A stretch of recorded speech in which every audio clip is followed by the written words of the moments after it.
Right, so I just got back from watching Ant-Man and the Wasp: Quantamania. Still think that's a bit of a long name, and I have thoughts.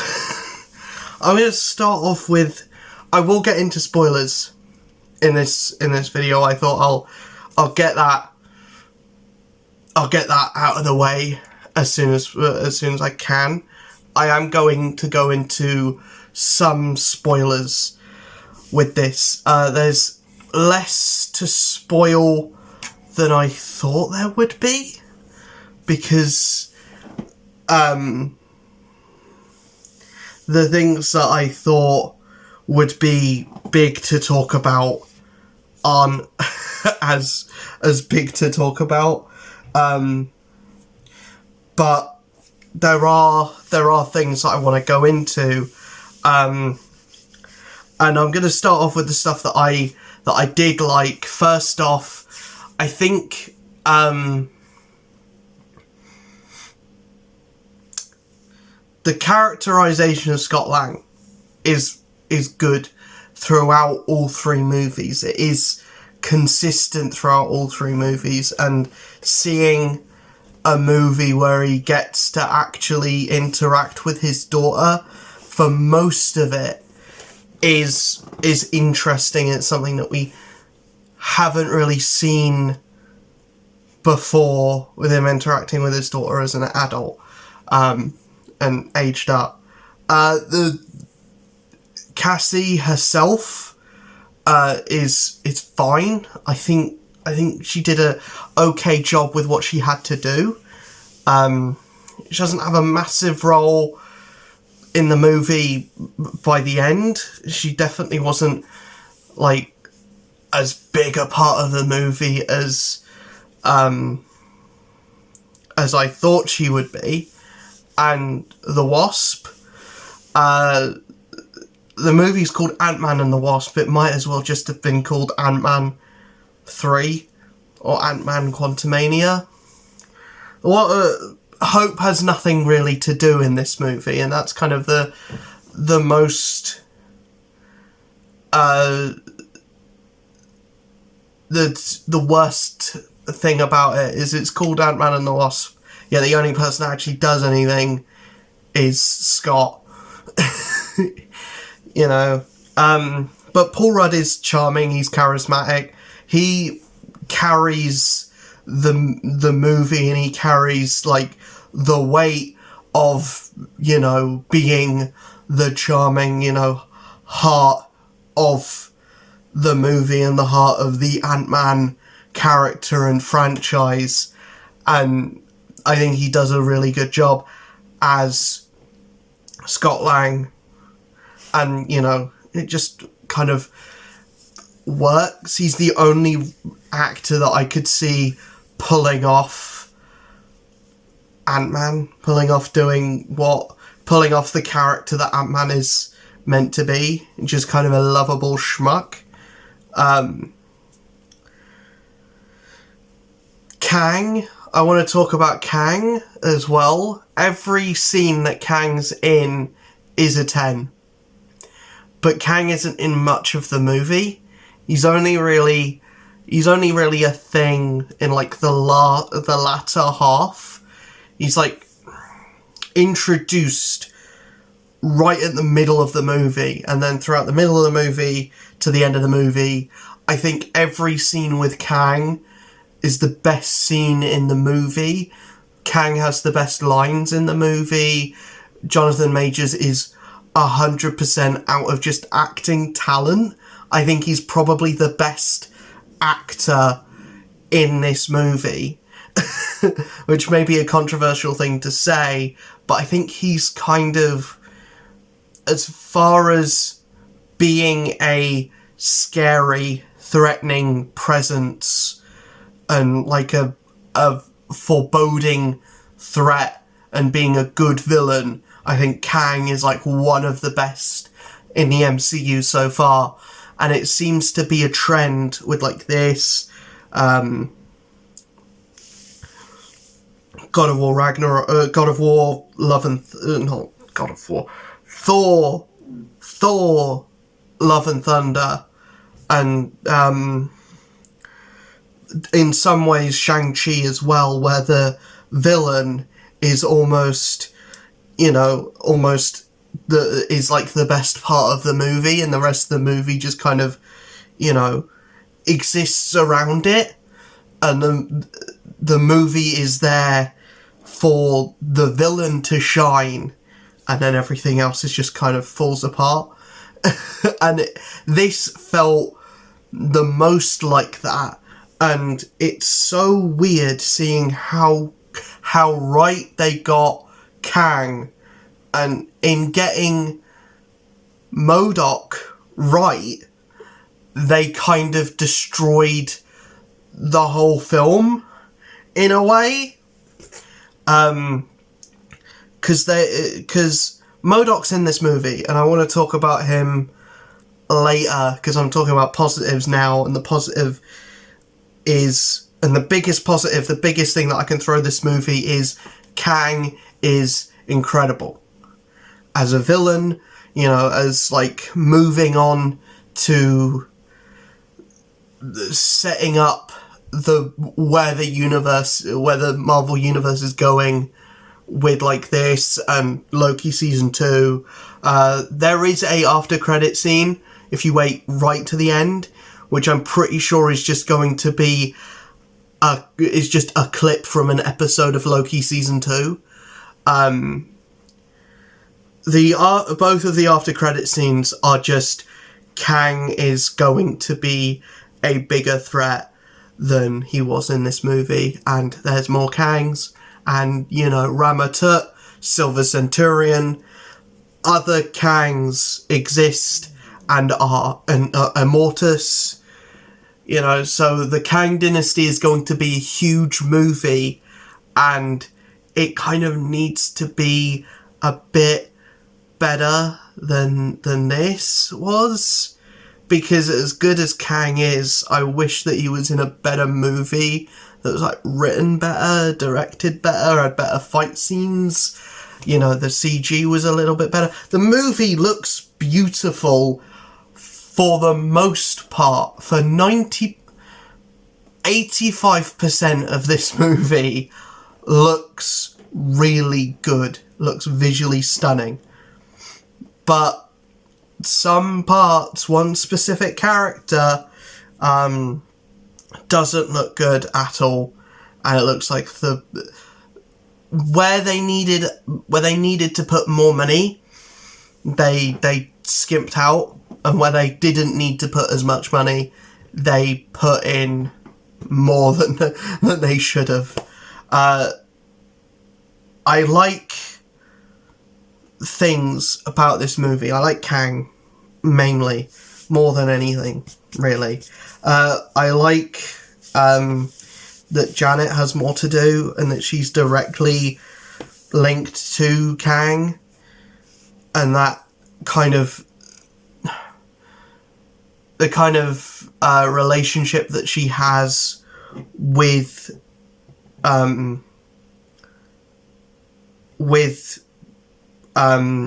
Hope and Hank, and the fact that they're doing their own thing, which is they're doing nothing over there, and then you've got Scott and Cassie doing not much somewhere else, and then the two meet, and then that's the climax of the movie.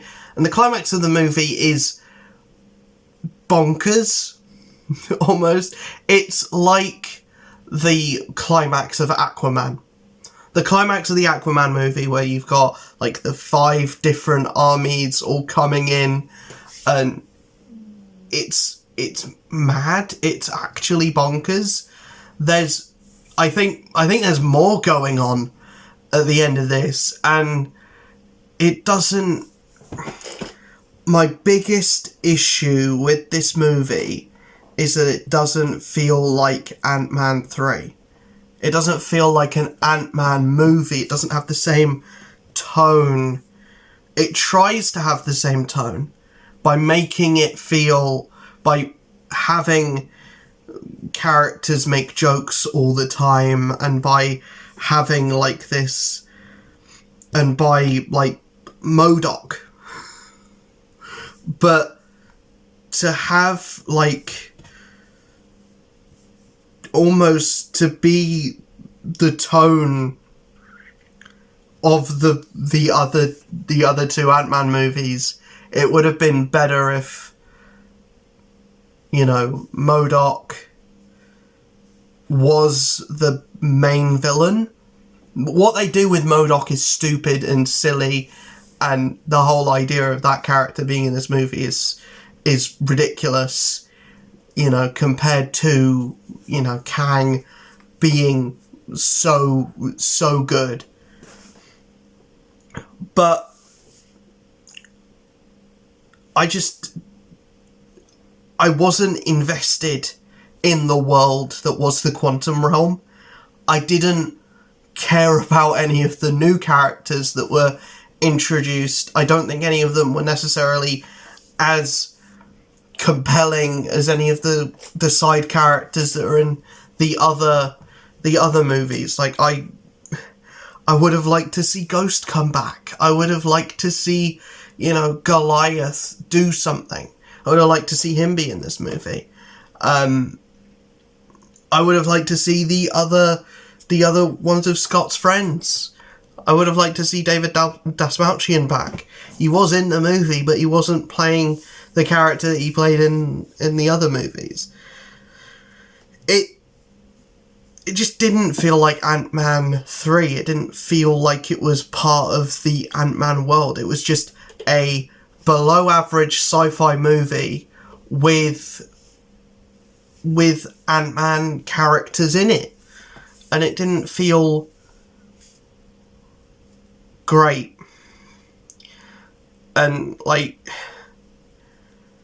yeah, it kind of lost me with how big it tried to be.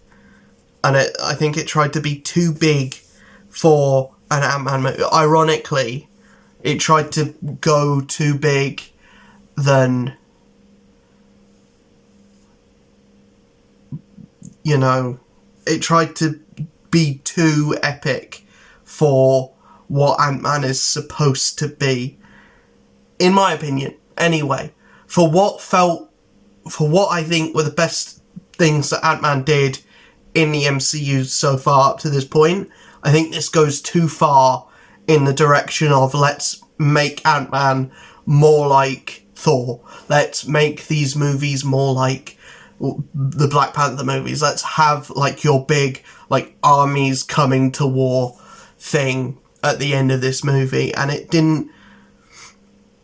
felt like too much. And then you've got MODOK in there as well. You've got, you know, Kang, and it felt like too much. And, you know, all of that happens. The Wasp is just a character in the movie. She's not a main part of the movie. You know, she's as much a part of this movie as, like, Ironheart, as, like, Okoye is a part of Black Panther 2. That's the kind of character that she has, and she's got title credit rights. What? But yeah, like, Iron Man 2 and Iron Man 3 weren't called Iron Man and War Machine. Why is this called Ant-Man and the Wasp? You know, I don't get that, because if you were going to call this movie Ant-Man and the Wasp, make the Wasp a big deal in the movie, and she's not. But I think I have to go into the big elephant in the room, and that's MODOK, and that's the CG on MODOK, and it doesn't look good. I know there was a lot of discourse going on when they saw the initial image of what MODOK looked like, by having, like, a mask covering his face. I wish they kept that on. Because seeing big, giant Darren Cross head, it feels like something out of Shark Boy and Lava Girl, to be honest. Like, the CG is that far back and that bad. To be fair, there's some scenes in this movie where you can see the green screen, and it takes you out of it. And the moment that MODOK showed up, I was like, yeah, I'm out. I am out. And it's silly, it's stupid, it doesn't make sense for, like, the tone that the movie is trying to go for. You know, and the whole thing is, like, you're trying to do something serious with Kang, and then you've just got, like, this bumbling idiot that's like, oh, yeah, we've got to come full circle to Darren Cross. And, you know, you remember him from Ant-Man 1? Not really. He was more compelling in that movie, I can tell you what. And he was more frightening in that movie as well. Because it's like a static PNG that just like moves around. But, you know, there's nothing there. There are probably ways that they could have made MODOK work in live action, and I don't think this is it. Characterization wise, sure, and the idea of making Darren Cross MODOK instead of like having it be George Tarleton, sure. I mean, it makes more sense for it to be a character that, a character that Ant-Man is familiar with and has history with, so that they can do something interesting with that. They don't do anything interesting with it. It's just, hey, I'm Darren, remember me, that you shrunk me down to this size. My head remained the same size as usual. Well, it didn't. My head remained, like, bigger than the rest of my body, and then Kang fished me out, and they put me in this, and you get, like, 2 seconds, but you get enough to notice it, of, like, fucking MODOK ass, and it is the most disgusting thing I've ever seen in my life. I hate it. I hate MODOK in this movie, and it feels so weird, because MODOK was, like, the big bad of that Avengers video game that, like,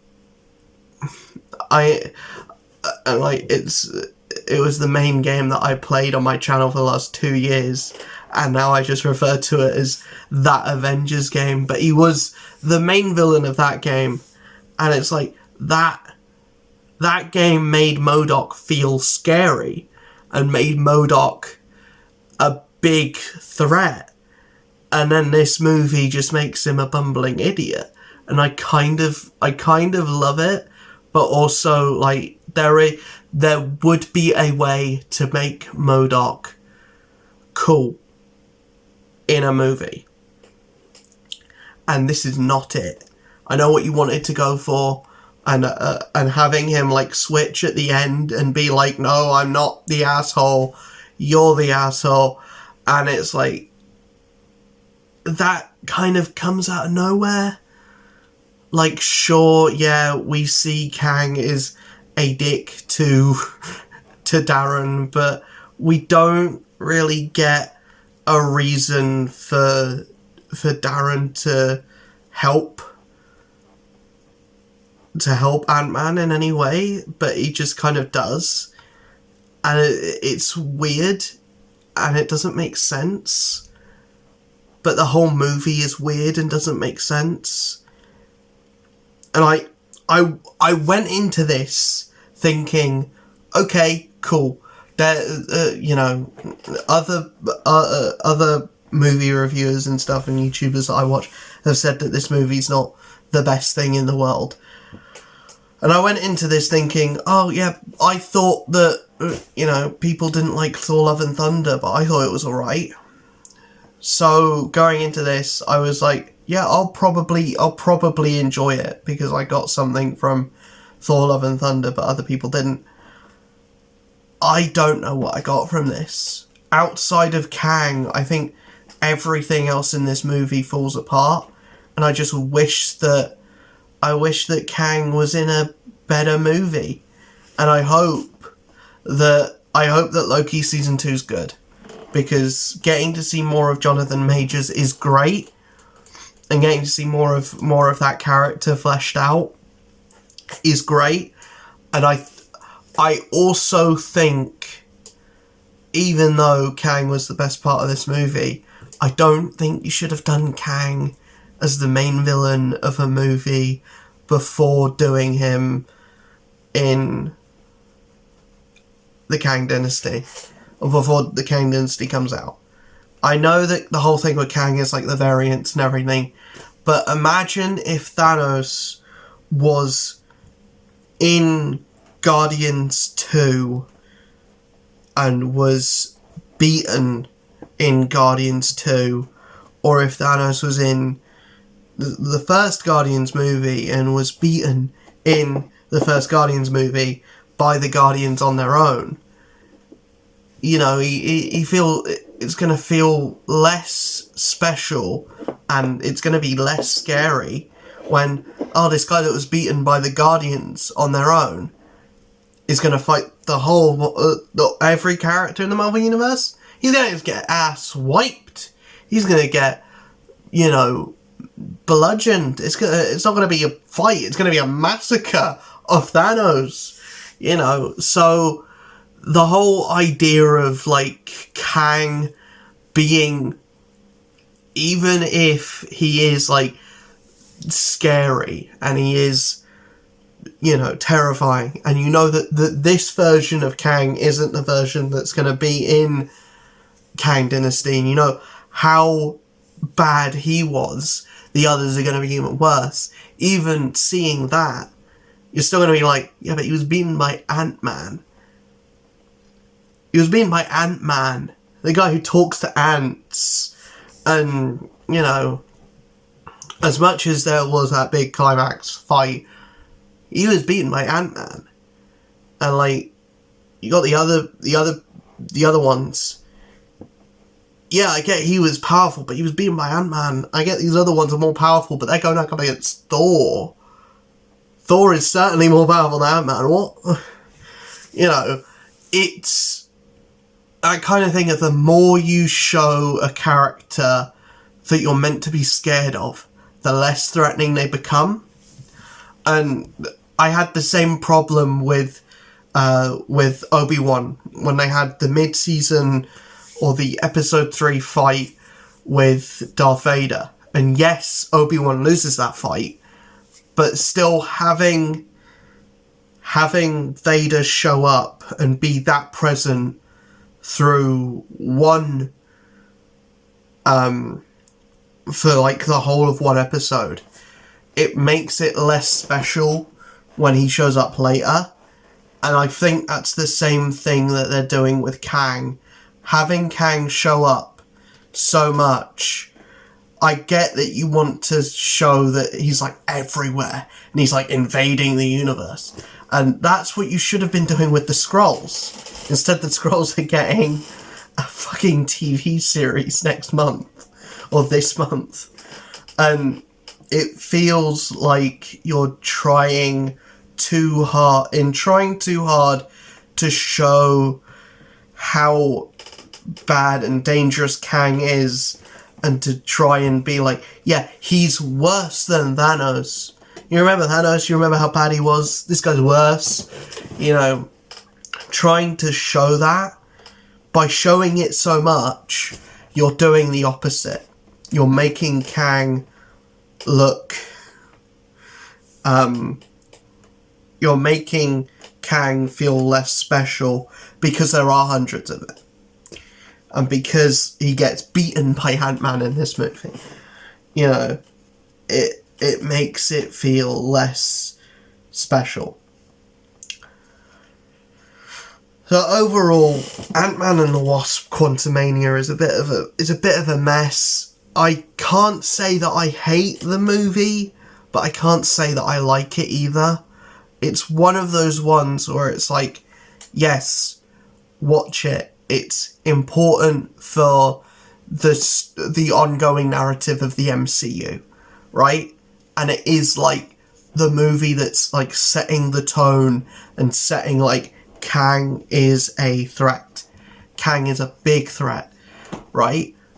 But I don't think having a movie I don't think you can sacrifice the quality of the movie itself and have the movie around, have a character that is so good being surrounded by a below average sci-fi movie.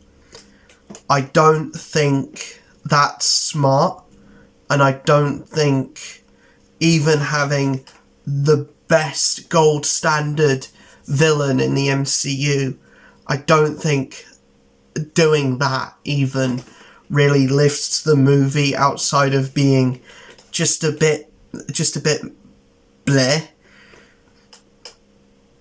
It's not terrible. I don't think, you know, because at the end of the day, the movie's worth watching for Jonathan Majors as Kang. And, you know, Ant-Man's a fun character, and getting to see Paul Rudd beat Ant-Man is cool. But they don't really do anything interesting with the size. They don't, like... MODOK is crap. Is actually terrible. Cassie is fine.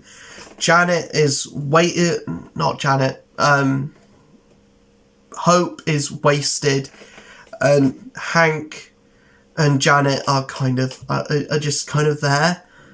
I mean, Hank does have the hero moment where he brings in all the ants at the end, and that kind of is cool.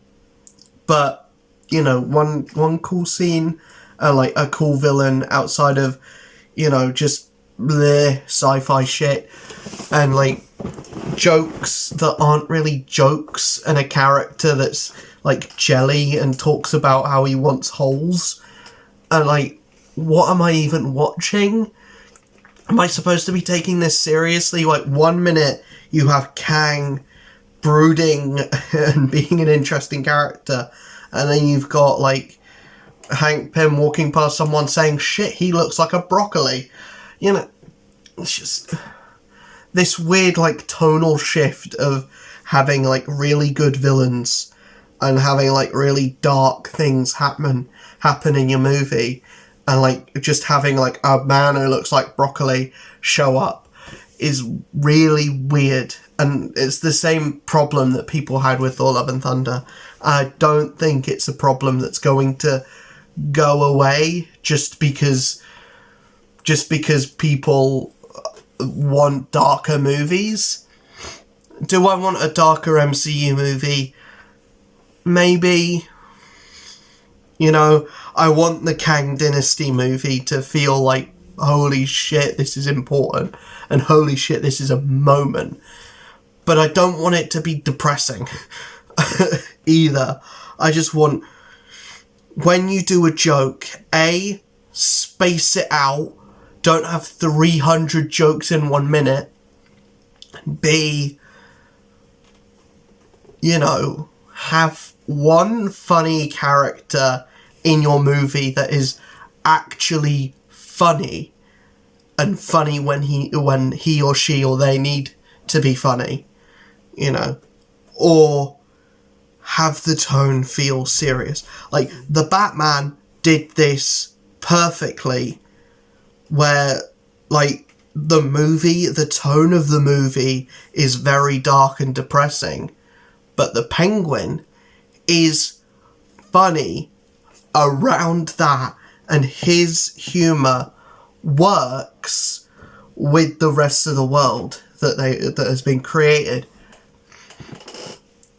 But, you know, MCU movies are just like joke, joke, joke, joke, joke. Does this one land? Does this one land? Does this one land? No, none of them landed. Here's another joke. Here's another joke. Here's another joke. None of them land. And then you've got a cool action sequence, you know. And that's what it feels like the Marvel formula is now. And people still eat it up. Heck, I still eat it up for the most part.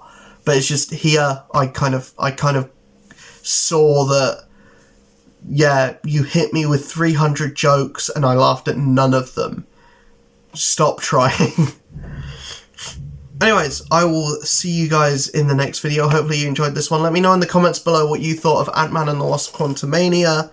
For me, if it wasn't for Kang, I think this movie would be the worst in the MCU. I think this movie is bottom of the barrel. With Kang in it, I think the movie's still one of the worst in the MCU. A really compelling villain and a really well-written villain doesn't make up for a very lackluster sci-fi movie that doesn't really feel in line with the tone of the two movies that came before, and just tries to be too big for its own good. Ant-Man and the Wasp: Quantumania, sometimes you need to realise when to stop growing. See you guys in the next video. Hopefully you enjoyed this one. Hit that like button, hit that subscribe button, hit that notification bell. I will see you guys in the next video. Peace.